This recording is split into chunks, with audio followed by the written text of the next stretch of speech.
Olá, seja bem-vindo ao canal. Meu nome é Alexandre Neves.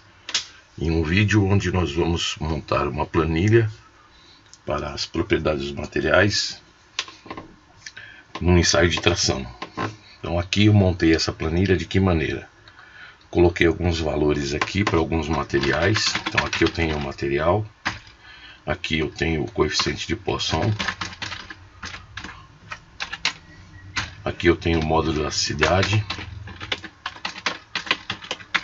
e aqui eu tenho a tensão de escoamento. Então coloquei alguns materiais, coloquei 8 materiais aqui.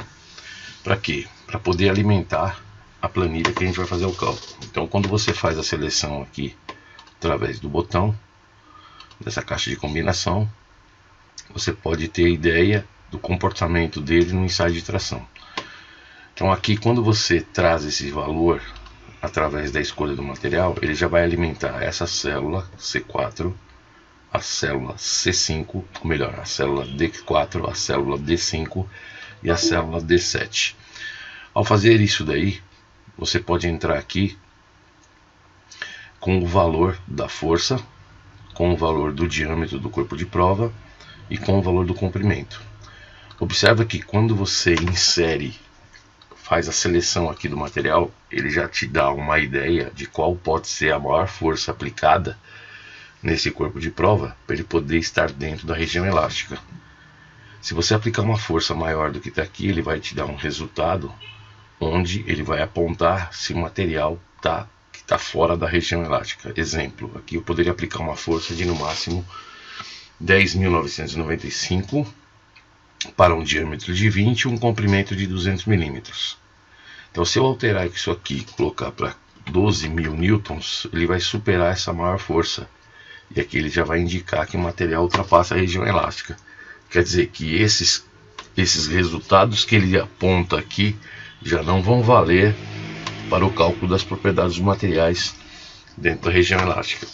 Exatamente na condição que a gente já sabe que o material ele tem um comportamento linear para essa região elástica. Então, para poder utilizar isso aqui, eu fiz o cálculo baseado aqui, ó. Quando eu trago a tensão de escoamento daquela planilha, né? Aqui ele já vai trazer automaticamente o módulo de elasticidade e também o coeficiente de Poisson. O cálculo da deformação, como que é feito o cálculo da deformação? Então aqui, ó, ele pega o valor de D4, que é a tensão de escoamento, e vai dividir pelo módulo de elasticidade. Como é que eu fiz isso aqui? O módulo de elasticidade está em gigapascal, multipliquei por 1000, eu vou obter o resultado dessa deformação. Para calcular a tensão, ele vai fazer o cálculo de que forma? Pega o valor do diâmetro e divide pelo valor da área calculada a partir desse diâmetro. O alongamento é feito de que maneira? Pega o valor da força, multiplica pelo comprimento, divide pelo módulo de elasticidade vezes a área. Tudo isso que está aqui só vai valer se o material estiver dentro da região elástica. Se ele estiver fora da região elástica, esse cálculo não vale. Então fica aí uma dica para vocês poderem utilizar quando tiver que fazer um cálculo e ter uma ideia do comportamento de um material.